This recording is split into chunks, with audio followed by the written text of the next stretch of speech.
Learning Experience Ops show where we talk about making learning better that's future ready. I'm Jason Gorman. I'm the founder and CEO of Jackrabbit Learning Experience. We spend a lot of time as learning professionals designing courses, building programs, and refining content, which we should. That's the work.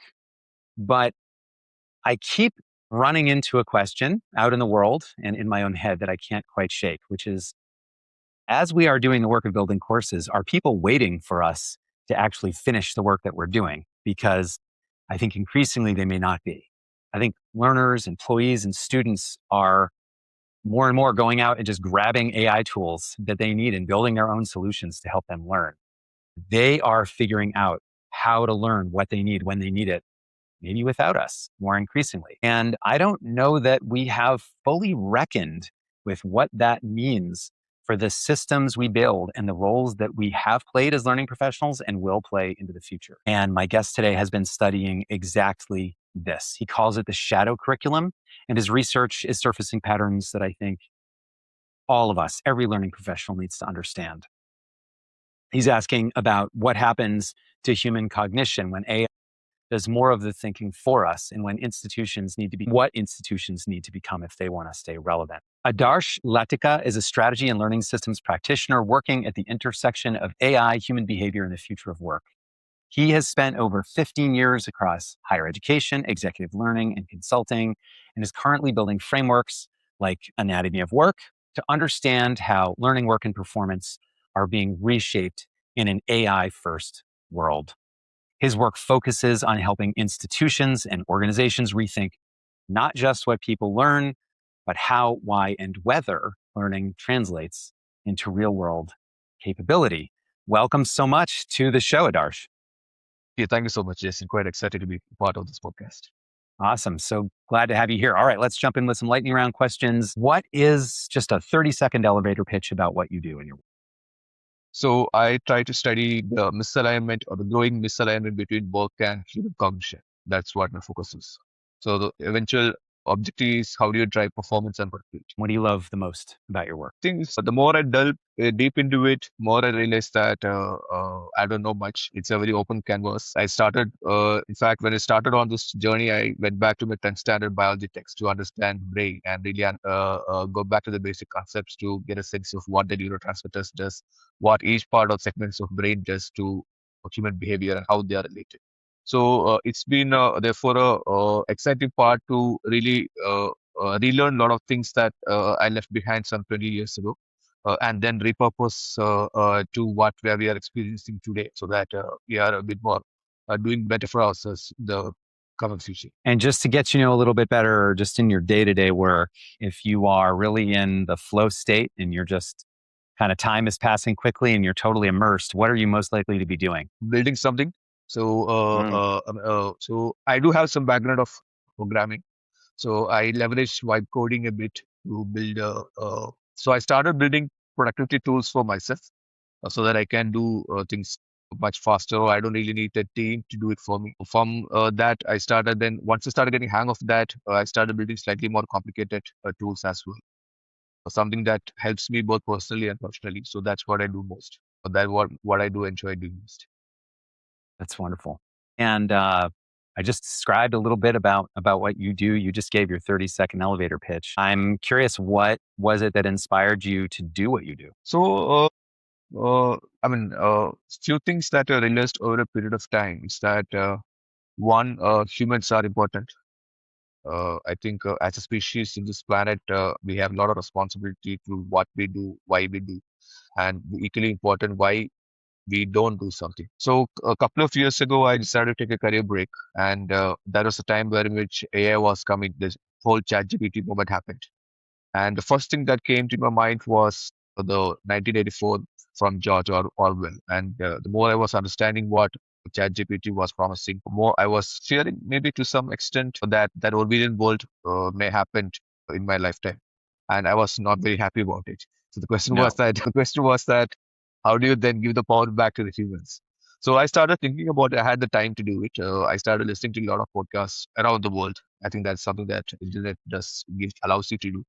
So I started reading a lot as well. And then once I started reflecting back on that, or interjecting that on top of my professional experience, I felt that maybe we need to go back. So, what would be the gaps that can develop over the next 3, 4 years? So, my understanding was that knowledge is becoming abundant and instantaneous. So, when that is happening, what is the role that as a human we will play in at workplace?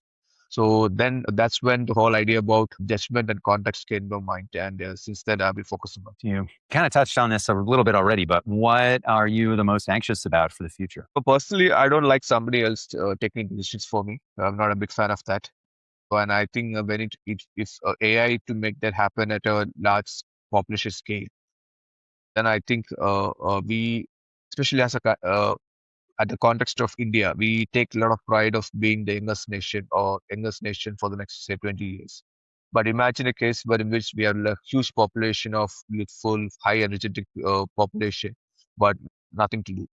And I think that can become a very negative very fast that we can't really control. So that is what I'm a bit worried about because there's a journey that as a country we have gone through since independence, and we had the time to course correct because time allowed us to do it.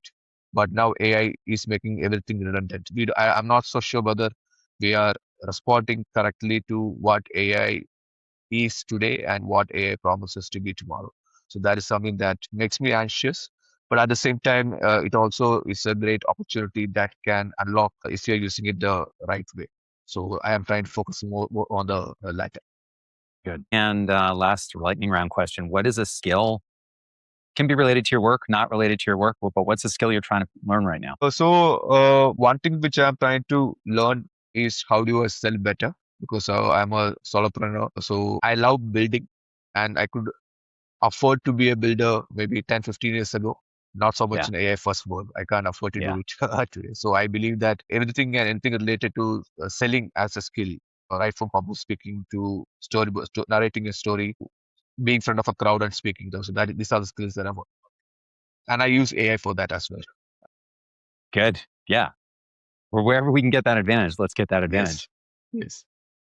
All right. Well, we'll move to the kind of longer form questions here. I mentioned that I think you came into this field of learning through operations, things like building and scaling systems across university campuses, online initiative, executive education, corporate settings. And you have said elsewhere that the pattern you have seen is that we typically optimized for delivering learning, but not translating it into human capability. And so I'm curious if you can give me just a specific moment or project that you were on where you really saw that gap clearly, just to illustrate that. So the background to that is that so I have a habit of going through P&Ls. Something that uh, was very stark and became very strongly apparent to me was that human resources are always on the expense side of the balance sheet. And it's just okay. Maybe in early 2010s it was okay, but with automation, data science, now AI coming into picture, I think we need to start valuing human for the contextual understanding he or she has. And that is the current gap that AI has. Because, like, if you had to compare US and India, and I want to and open a restaurant, say, in San Francisco, and I want to start a restaurant in Bangalore. Now, I will give the same prompt for both cases. I am more likely to rely on the response that AI gives me for opening a restaurant in San Francisco because India as a country, we contribute to less than 5% of internet data. So that means AI doesn't have the context in which a city like Bangalore operates. Of course, there might be some aspects that we can definitely apply, but the finer things will still be amiss. So that can only be brought in by a human. So therefore, human is valuable. So where I realized this was when data science started becoming very popular. We started a data science school way back in 2014-15. Now, so I think at that time we were probably the second most prominent education player provider in the country to launch a data science course. And what I felt was that I asked a basic question: why is a learner who has done a bachelor or a master's going to again come to my campus to do sit through a 9 month course, a diploma course? What is that he or she is going to achieve, or what is they aspiring to achieve? We might think that it is the skill of data science, but the fact is that he or she wants a job. So what I Hmm. did at that point of time is that even when we are launching the pilot batch, I created an ecosystem. So we partner with IBM Big Data at that point of time. We partner with a couple of DRSS companies so that they can not only bring in their own faculty for doing guest lectures, but also uh, give them internship and then final placement jobs as well. So because I was able to create that ecosystem, that program became successful. And this is a time when I was monitoring it was one of the largest, most successful program within the company. I think in a 3-year period, it graduated close to 670 people. So that really worked for me. So what I'm trying to say is that I put the learner as the focus and I put all the business metrics around it. Because I was able to do that, we were able to create a business which was sustainable. Sustainable because learners wanted it. We were not trying to push a product. It was actually pulling learners to our product. So Hmm. if you have to now put in the context of what AI is doing, as I said earlier, I'm trying to learn public speaking, improve my public speaking skills. How am I doing it? I record one. I raise my hand for every opportunity that I can get. Second, when I do land up that opportunity, I record the conversation. Then I have a custom GPT created. I feed that recording to the custom GPT. Then there is a rubric that I created based on my secondary research that I've done on how a proper public speaking should be done. So intonation, the vocabulary, the fillers that you use, around 8, 9 parameters are there. So I created a feedback structure wherein which I get a report saying, okay, you are done good in these three things. So you could probably you are okay in other two things, and these are definitely two things that you need to improve upon. So that becomes very important because, as I said earlier, the PN employees are learning and everything is still an expense item for an organization. We are seeing a world where in which more and more people are getting laid off. So Hmm. employee today are not seeing that commitment from the organization for their career path. So the question comes back from an employee perspective is that if the employer is not promising me a 5 years or 10 years with them, why should I then commit another 5 years? So my company may want to learn, say, for example, Python. But I as an individual may feel, okay, I don't want to learn Python because now coding is as easy as just speaking to a system and generating code. Then why should I bother about it? Let me learn storytelling. So the company may be investing a lot on getting the person to learn coding, but I may using ChatGPT or Gemini or some other coding assistant to improve my public speaking or storyboarding skills.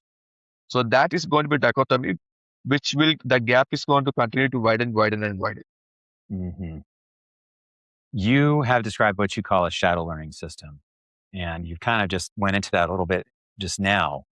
But I think the idea, basically, as I understand it, is that learners are using AI to build their own tools in parallel to any kind of formal education that they're getting.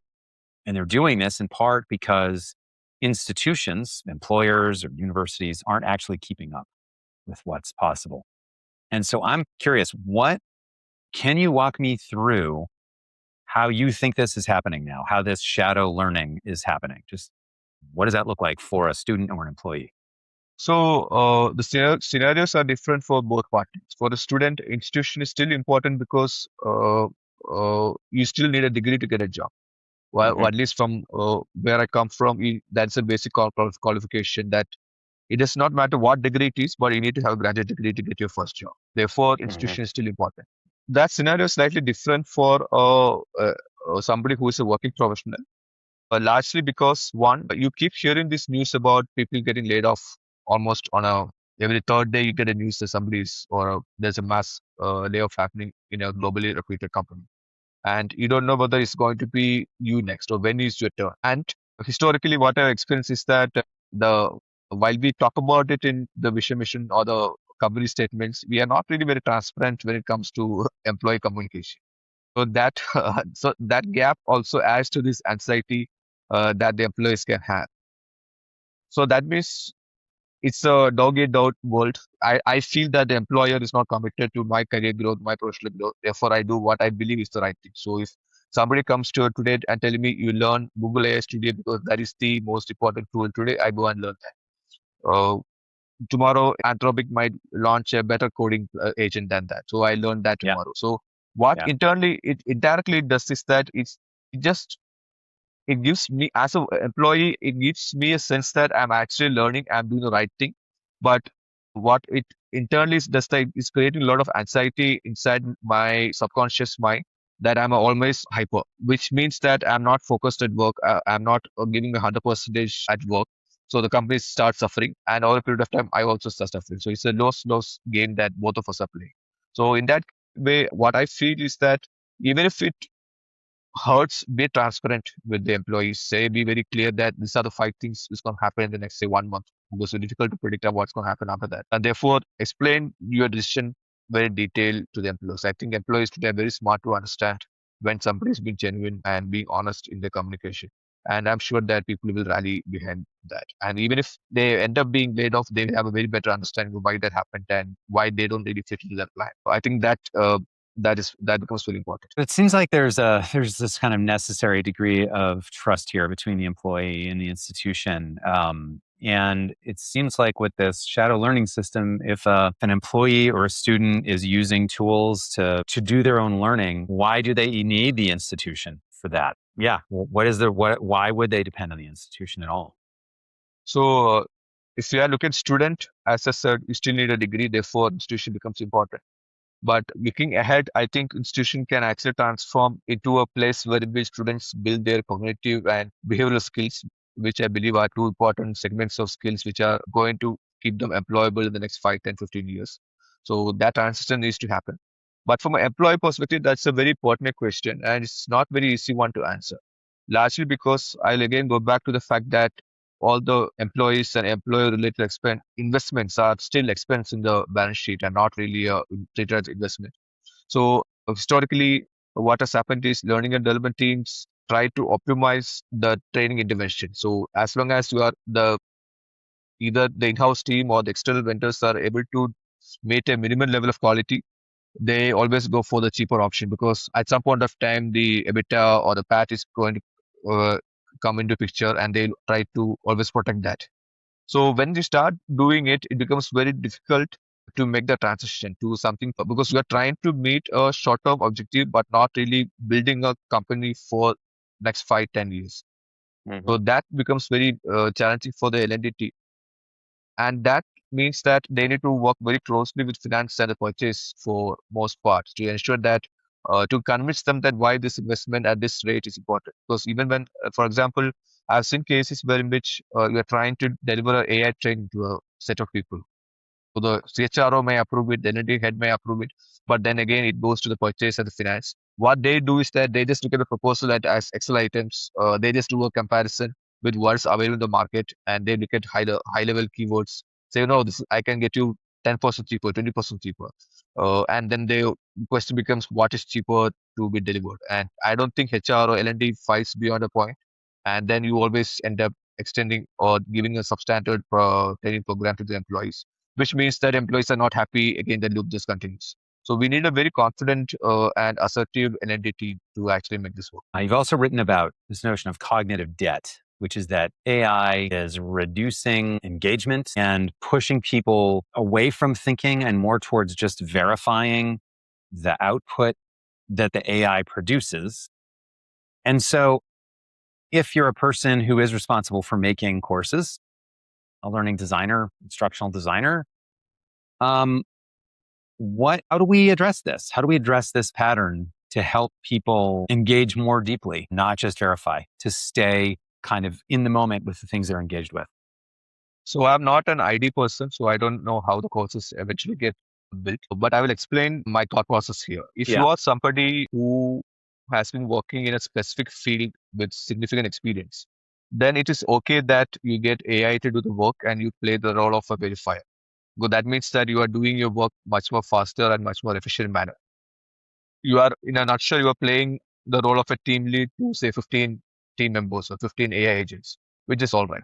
But if the objective of the training department is also to create a funnel of leaders who are going to take up the mantle, say, next 2, 3 years, and currently you are given a team of, say, junior resources or people with, say, less than 2 years of work experience, how do they build the domain understanding or enough of domain understanding that they are building their expertise, they are building that level of intuition so that they can then therefore review the output given by AI. That is the challenge. So, what historically used to happen is that you join a company as a junior resource, and you had the sufficient amount of time where in which you start with by doing repetitive tasks for say 6 months, 1 year, and then you start doing more of repetitive tasks. And at the end of say 12 months, 15-month period, you get to understand why that repetitive task makes sense, and therefore what that task contributes to the business objective of the company or that segment that you are part of. But what AI does today is that because AI can do or shortchange that 12 months of learning into a few seconds or a few prompts, right? Junior resource then becomes just copy pasting the AI response and feeding into the next step or next stage. So he or she is not really developing an intuition and therefore not building on the ability to judge AI output on a long-term basis. So if as a L&D professional or as a CXO, if who is looking to build a culture, we build a long-term business which is going to sustain for the next 10, 15, 20 years, you are not really doing good by uh, giving having the same old approach what you followed say 10, 15 years ago for learners who are coming in system today. What is the right solution towards it? Now, I can only hypothesize. Like, for example, you can probably give more projects to them so that they understand the why behind what they're doing. But I think you need to experiment a lot at this point of time to figure it out for you. Because I think the answer depends on a lot of things, including what part of the world you're coming from, what industry you are in, what is the business objective of the organization. So probably you can factor in all those things and then find the answer which works for you at that particular stage of the company or the phase of the company. That's great. You have asked the question, what gets lost for us when speed and output become the primary measure of success? So I'm going to ask you that question. What's your answer to that question? What does get lost when speed and output become the primary measure of success? So when speed and output becomes primary measure, I think you lose out on people who are foundationally strong. And that foundational skills are important on a long-term basis, especially because unless your foundational knowledge, your foundational understanding of your business, your industry, your segment that you're part of, you are never able to catch the problems in the AI response or the variations in AI response when you but habitually as a over a period of last many years we are used to rewarding people for speed and agility in the way they work, but what we should also realize is that is it really creating a learning beyond what is superficial? And I believe in most of the cases it might be just building skills at a superficial level and not allowing for the skills to have the depth that it requires. So I think that is going to be the fundamental challenge going forward. So it also becomes that you are not only redesigning and relooking your L&D plan, but you're also relooking your performance metrics and your reward system so that you are enabling the right learning culture and therefore the overall company culture. This takes us a little bit back to something you said before about human biology, that you went back, you studied some things that maybe you had looked at years ago, but you looped back to it because you felt it was so relevant to where we are right now. So This the intersection of, yeah, so the trigger point was COVID, the first phase of COVID. So at that point of time, I was in Bangalore. My wife was in Perth in UK, and she was telling was that there was this young chap in her team who was probably one of the best developer that she has seen, and he had one of the first casualty in the first phase of COVID. Now, one interesting point that she told was why she said he was brilliant in coding. He did not actually pass away because of COVID. He actually passed away because he had not eaten for many days. This is despite the fact that there were a couple of ready-to-eat meals packets available in his house. So what happened was that he was staying in an apartment with his colleagues. So before the COVID lockdown happened, his colleagues moved to the hometown and he was left alone. And he did not know how to, because he did not know how to cook. He had the raw materials, but he starved himself to death. I think he also had some health conditions which complicated things for him. But so that actually got me thinking. So if even if I am the best at what I do, if I don't have the supporting competencies, am I going to be productive at a long-term basis? And I think we can see good enough analogies in sports. Now I don't know enough personalities in basketball or soccer that you may relate to, but from a cricket, there are characters, individuals who have come shown so much of promise, but they just fizzled out because they did not have the right character, they did not show the right attitude, they did not show the right discipline for them to be selected after the first few matches or first few series to represent the country. So now if you have to consider that in a employment scenario, earlier you are probably the best salesperson in your company, but you are rude with your colleagues. You will not cooperate with anybody else. You are more like a bully to your team members.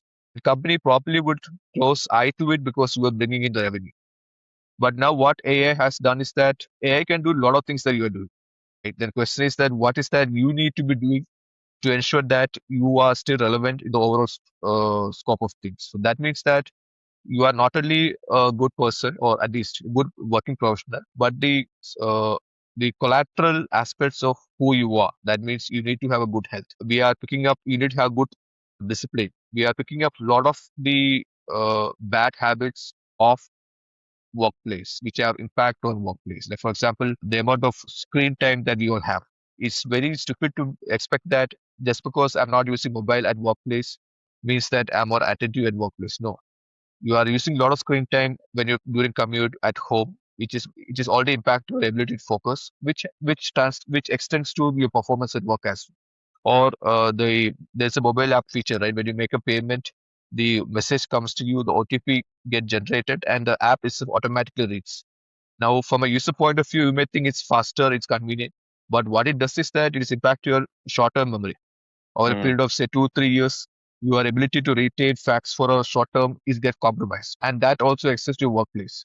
So when AI is doing all these things, what remains with you as the biggest competitive advantage is your ability to review and judgment, critical thinking, and that if you are in a meeting and you need to respond fast, you cannot always then Google or use AI for the facts. Then you take your sweet time to apply your mind, your logic to come to a response.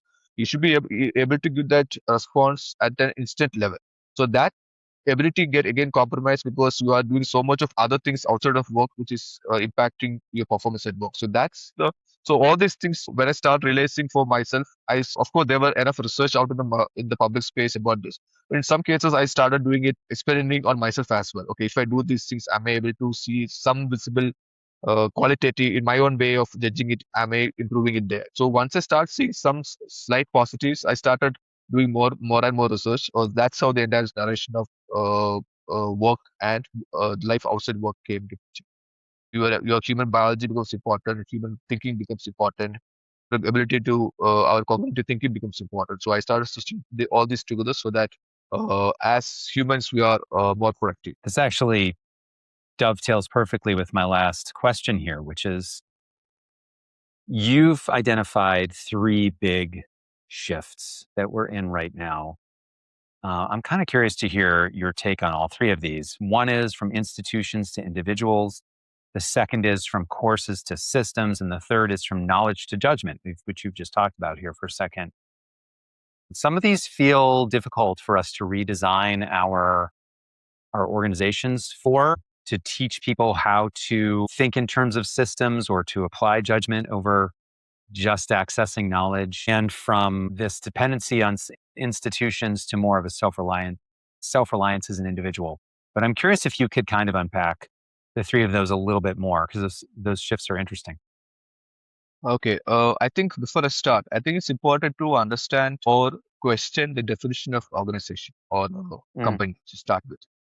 The moment you're asked a question to define organization, it's most likely that at some point of that definition, you'll write that it's a huge company with employing hundreds of thousands of people, making $1 billion of revenue, working in, say, 10 different large markets around the world. But that reality is true only for few people. As organization, I might still be a $1 billion company, but employ only two people. Now, the question of what is the role of learning and development or skill in that such a company versus a traditional company which is running for last 50, 60 years, it's already $1 billion. But is it going to be there for the next 5 years, 10 years, 50 years? I don't know. So we need to ask those questions and contextualize the definition of organization for yourself and then look at these shifts. So when I'm looking at moving from institutions to individuals, the learning, with the amount of layoffs happening, and also the biggest impact I feel that AI is having on workforce is not the layoffs that is created. I think that is a simpler evil that it is doing. I think the biggest impact is the fact that it is limiting the creation of new jobs.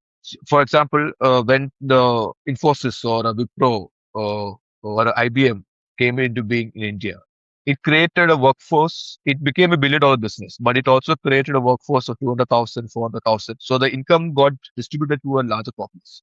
But now companies which are already clocking $5 million, $10 million, that wealth is getting concentrated in one or two individuals because that's just a one-man company or a two-man company. They don't have a 100-member team or 200-member team, 1,000-member team. They don't have it. So in that, because this change is happening, how much we should also understand when we study the average tenure of working professional today in a company. I think it's around 3 years, 3.5 years. So considering all these factors, companies also will start questioning if AI is going to do everything. If I already know that my employee today is not going to be there after 3 years, they might always question. And we are always treating learning and development initiatives as an expense and not an investment. They used to do that. Then companies will start thinking, how much am I going to spend on these learning interventions? At the same time, from an employee, they will also start thinking, if I know that, irrespective of whether I do 70 hours a week or 100 hours a week, I sacrifice my personal life for my company. But the company may actually let go of me just over an email or maybe even a tweet at some point of time. So how much of that commitment is there? So I need to take care of myself. Therefore, I learn what I believe is good for me in my understanding today. So I do what I want. I think that is a shift which is happening.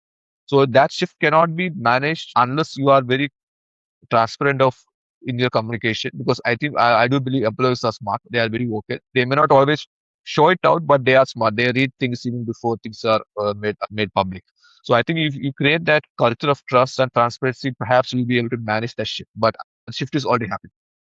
The second part is that if a learner requirement comes, the challenge for the learning and development team or the initial act is to list a possible set of vendors who can deliver that business objective and what are the courses that they'll do. So it is always a transaction, it's always a project. There's a start and the end. But what we need is to move away from that mindset to create a system which is self-servicing. So you are moving away from the role of just curating a set of courses to to a team to creating a system where there are tools, there are workflows, there are communities through which you can work, and also you are creating accountability for yourself. In the old way, you are supposed to learn, say, Python or Excel. So how are you measured on the efficacy of that training program? How many people did complete that course?